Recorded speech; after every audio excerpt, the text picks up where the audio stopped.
Chapter 27. The Anomaly. When we buried Anastasia's parents, she was still very young. Anastasia's grandfather began. She wasn't yet able to walk or talk.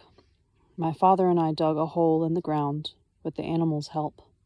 We placed branches at the bottom, put the bodies of Anastasia's parents in the hole, and covered them over with grass and earth. We stood there a while on the burial mound without saying a word. Little Anastasia sat a short distance away in the glade, watching a bug crawling along her arm. We thought it was just as well that she wasn't yet able to be fully aware of the misfortune that had befallen her. Then we quietly walked away. "What do you mean you walked away? You just walked off and abandoned this poor ignorant little girl to her own devices?" "We didn't abandon her. We left her in the same spot where her mother had given birth to her. You have a concept known as Shambhala, or motherland. Footnote: Shambhala, a Tibetan word indicating the source of happiness in Oriental religions, and signifying the legendary land of the gods, a place through which the earth is connected with the divine. The meaning of these words is becoming more and more abstract. Motherland, that is literally mother, land. Mother. In anticipation of their child's appearance in the world, parents ought to create a space for him, an environment of kindness and love, and to give him a piece of the motherland, which, like a mother's womb, both preserves the body and caresses the soul. It imparts the wisdom of creation and assists in obtaining the truth." Footnote: motherland, the closest English equivalent to the Russian word rodina, derived from the name of God, the creator, Rod.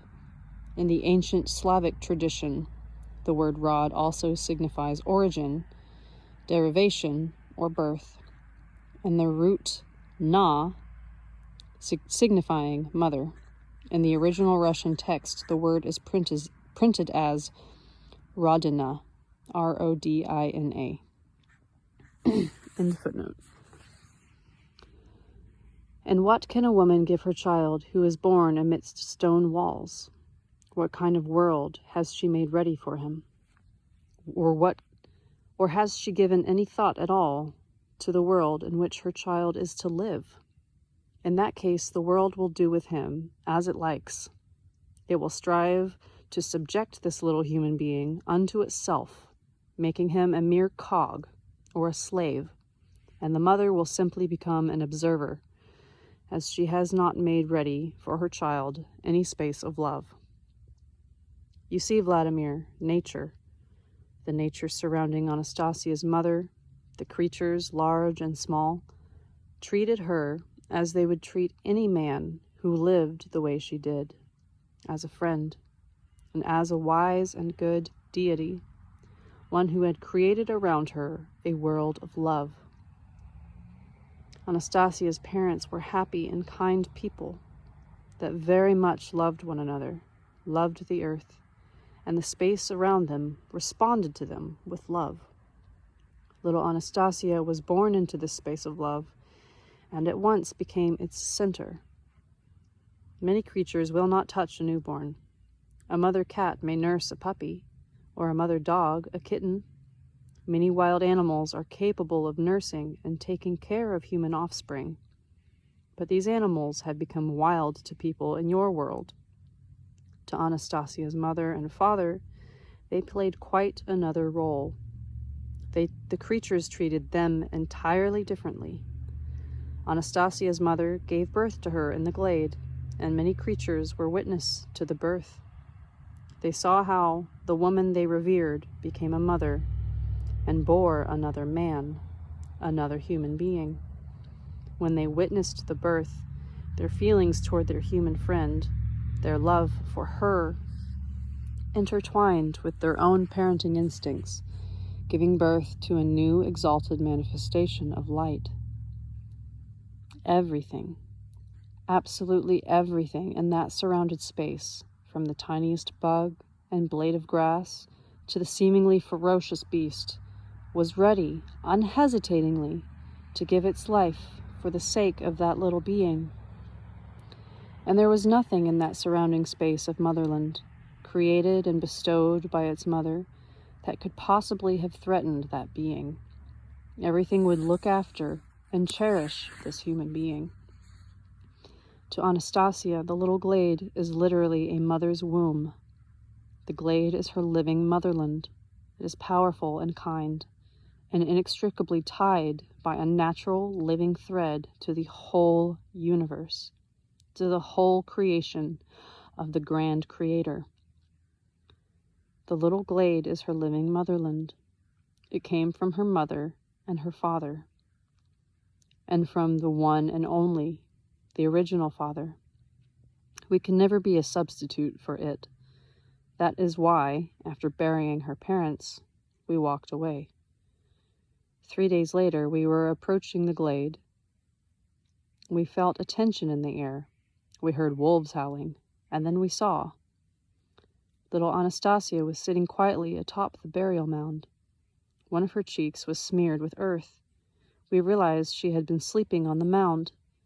Tiny tears were streaming from her eyes and falling onto the ground. She was crying, noiselessly, with only an occasional sob. She kept stroking and stroking the burial mound with her little hands. She was not able to talk, but she did say her first words on this mound. We heard them. At first, she simply uttered syllables. Mama, then Papa. She repeated this several times. Then she added a syllable to each. Mamoshka, Paposhka. Mamoshka, Paposhka.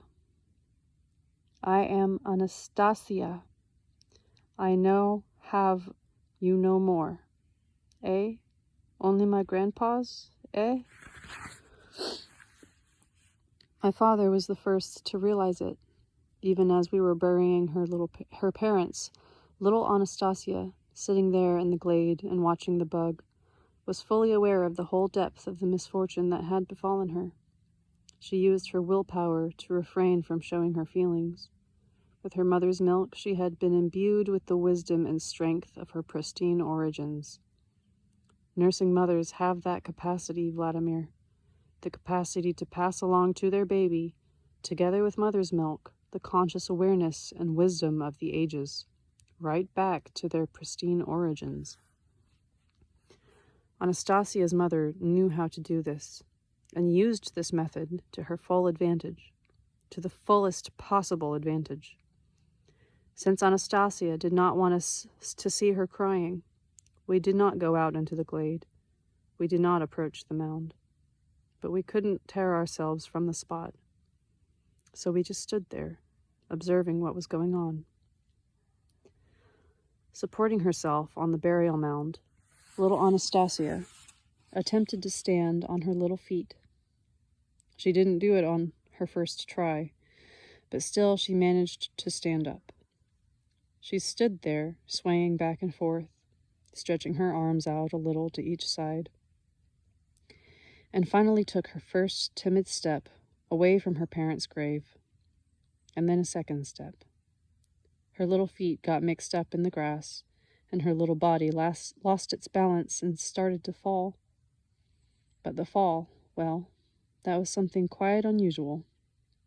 At the moment that she fell, a barely noticeable bluish glow came flooding over the glade, and it changed the Earth's laws of gravity just on that one particular spot. It touched us, too, with some kind of mellow languor. Anastasia's body did not fall, but gradually and smoothly descended to the ground. Once she got up on her feet again, the bluish light disappeared, and the normal gravitational field was restored. With careful and hesitating footsteps, Anastasia went over to a little branch lying in the glade and was able to pick it up. We realized she had started cleaning up the glade, as her mother had done many times. This wee little girl then carried the dry branch to the edge of the glade, But once again she lost her balance, began to fall, and dropped the branch.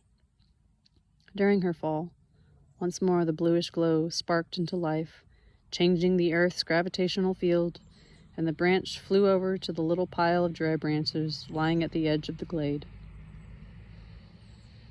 Anastasia got up, looked around for the branch, but could not find it. Then, throwing up her little hands, with shaky steps, she slowly made her way over to another branch. No sooner had she started bending over to pick it up than the branch itself began rising from the ground, as though a breeze had blown it over to the edge of the glade. But there wasn't enough of a wind around to do this. Some invisible presence was carrying to our little Anastasia, some invisible presence was carrying out little Anastasia's desires. But she wanted to do everything herself, as Mama had done, and no doubt in protest against this help from her invisible ally, she thrust her little hand into the air and waved it gently above her head. We looked up and saw it. Over the meadow, we saw hanging a small spherical mass, pulsating and glowing with a pale blue light. We could see a whole multitude of fiery discharges inside its transparent covering, giving the effect of multicolored lightning. Indeed, it was very similar to large ball lightning, but it was intelligent. We couldn't tell what it was made of and what kind of intelligence we were dealing with. We could feel some kind of unknown and unseen power in it, but there was no sense of fear of this power. On the contrary, it seemed to be radiating a pleasant, languid grace. We didn't feel like moving. We just felt like being. But what made you think it possessed untold power? I interrupted. My papa noticed that. Even though it was a bright sunny day, the leaves on the trees and the petals on the flowers turned in its direction. In its bluish glow, there was more power than in the sun's rays, and it could change the Earth's gravitational field at the moment Anastasia fell, just in the right place at just the right time. The change was so precise that her body descended smoothly, but yet was not torn away from the earth. Anastasia spent a long time collecting branches. Sometimes she would crawl, at other times walk all over the meadow with slow steps, until she had cleared them all away. And the fiery spear, still pulsating, hovered over the wee little one. But it no longer helped her pick up the branches. The powerful fiery sphere seemed to understand the gesture of her little hand and obeyed it.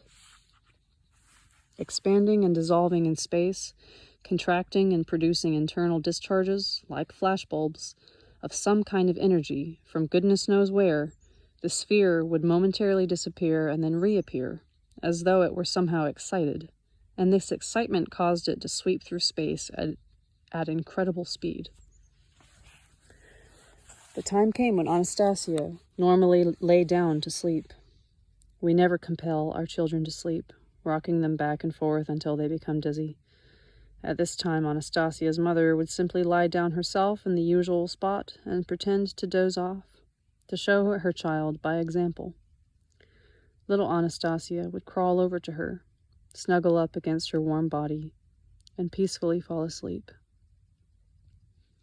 And this time Anastasia went to the spot where she was used to sleeping during the day with her mother. She stood and looked at the place where she had always slept with her mama at this time, but now there was no mama around. It was not clear just what she was thinking at that moment. Only once again a tiny tear glistened in a sunbeam on Anastasia's face.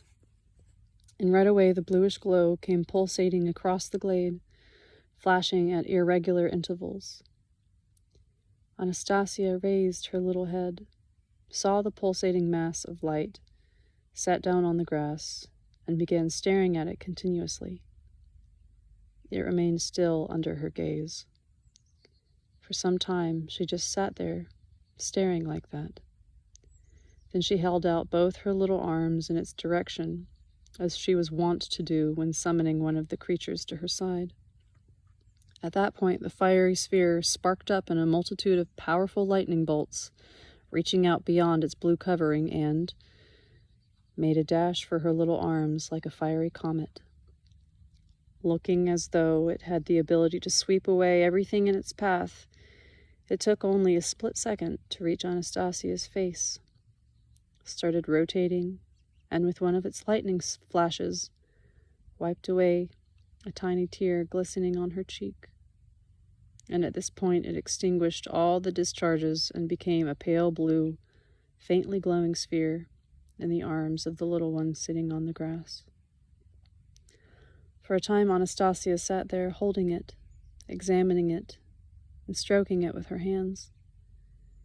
Then she got up, lifted the blue sphere, and with careful steps carried it over and put it down on the place she used to sleep with her mother. And again she caressed it gently. The sphere took up a position on the ground and pretended to doze off, just as Anastasia's mother had done. And the little girl lay down beside it. She fell asleep. She slept there on the grass, all curled up into a ball. The sphere took flight, disappearing into the heavenly heights, then spread itself low over the glade, as though it were a blanket. Later, once more contracting into a small, pulsating ball, it took up a position next to Anastasia, who was still sleeping on the grass, and began stroking her hair. It was a strange and unusual caressing, with the most delicate, luminescent, and flickering threads of lightning. It took each individual strand of hair, lifted it, and caressed it. On subsequent visits to Anastasia and her glade, we saw it again on several occasions. We realized that to Anastasia it was something quite natural, just like the sun or the moon, or the trees and the animals around her. She had conversations with it, just as she did with everything else around her. But it was evident she made a distinction between it and the other things in her environment. The distinction wasn't too noticeable in terms of outward expression, but there was a definite impression that she treated it with just a little more respect than other things, and sometimes she would even play up to it. She never played up to anyone else, but for some reason she allowed herself to behave this way with the sphere. It reacted to her mood and even played along. The morning Anastasia turned 4, Grandfather continued, we were standing at the edge of the glade waiting for her to wake up. We wanted to quietly watch and see how she would delight in the new spring day that was unfolding. The sphere appeared just a moment before she woke up. It glistened faintly with its bluish glow, either spreading itself in a shower of light or dissolving over the whole space of the glade. And we beheld a natural living picture made by no human hand. It was charming and magnificent. The whole glade was transformed. The surrounding trees, the grass, even the bugs. The needles of the cedars began shining in a host of soft hues. Behind the squirrels, springing from branch to branch, could be seen rainbow trails, sparkling and dissolving. The glass was lit up in a soft green glow. Sorry, not glass, grass. Even more pronounced multicolored glow emanated from the multitude of bugs scurrying through the grass, forming an unusually vivid and beautiful carpet spreading its way across the glade, constantly morphing itself into new, intricate, and marvelous patterns. Upon awakening, Anastasia opened her eyes to behold an extraordinary living panorama, full of enchantment. You'll have to forgive me, it's my bedtime. She jumped up and gazed all around. She smiled, as she always did in the morning, and everything around her responded to her smile with an even brighter glow and accelerated movement. Then Anastasia carefully knelt down and began meticulously examining the grass and the shining multicolored bugs scurrying about. When she lifted up her head, the slightly worried expression on her face betrayed a measure of concentration. She looked up and, even though nothing was visible up there, stretched her little arms to the sky. All at once the still air stirred, and in her hands appeared the bluish sphere. She held it up to her face, then put it down on the grass and tenderly stroked it. And we could hear their conversation. Anastasia was the one who actually spoke, but we had the distinct impression that the sphere was understanding her and even silently responding. Anastasia spoke with it tenderly, with just a touch of sadness. "You are good. You are very good. You wanted to delight me with your beauty. Thank you. But change it back. Please change it back to the way it was before, and do not ever change it again." The blue sphere emitted another pulse, then lifted slightly off the ground, and the lightning discharges flashed from within, but the glowing scene did not fade. Anastasia fixed her gaze upon it and spoke to it once again. "Every little beetle, bug, and ant has its mama. Everyone has a mama. All mamas love their children just the way they were born. It does not matter how many legs they have or what color they are. You have changed everything. How will the mamas recognize their children now? Please make everything as it was before." The sphere gave a faint flash, and everything in the glade was restored to the way it looked before. Once again, it descended to Anastasia's feet. She stroked it and offered it a thank you. She silently stared at the sphere for a while. And when she spoke to it again, her words really impressed us. She told it, "Do not come see me again. I like being with you. You are always trying to do only what is good for everyone, always trying to help. But do not come visit me. I know you have a very large glade of your own, but you think very fast, so fast that I cannot understand all at once. Only later shall I understand a bit. You move faster than everything else, much faster than the birds and the breeze. You do everything very fast and very well, and I know that is how you must do it to get everything done, to do good in your own very large glade. But when you are with me, it means you are not there. So when you are with me, there is no one to do good in the other glade. Go away. You need to take care of the large glade." The blue sphere contracted into a little lump and took off way up high. It began sweeping through space, sparkling more brightly than usual, and once more plunged down like a fiery comet to Anastasia, who was still sitting in the same spot. It stayed still by her head for a while. Then a multitude of tiny flickering rays reached out to Anastasia's long hair and stroked each strand individually, right down to the tip. "What are you taking your time for?" Anastasia quietly asked. You should get going back to those who are waiting for you. I'll make everything all right here myself. I will be happy to know that everything is all right in the large glade too. I shall be able to feel you, and I want you to think of me too, but just occasionally." The blue sphere began ascending, but not with its usual carefree bounce. It rose from Anastasia in fitful bursts, and finally disappeared into space. But it left something invisible all around, and each time when something happened that affected Anastasia negatively, the surrounding space would grow still, as though paralyzed. That is why you lost consciousness when you tried to touch her without her consent. She pacifies this phenomenon by waving her hands in the air whenever she can. Just as before, she wants to do everything all by herself. We asked our little Anastasia, "What was that glowing thing that was hovering over the glade? What do you call it?" She thought for a bit and answered briefly, "I would call it good, Grandpakins."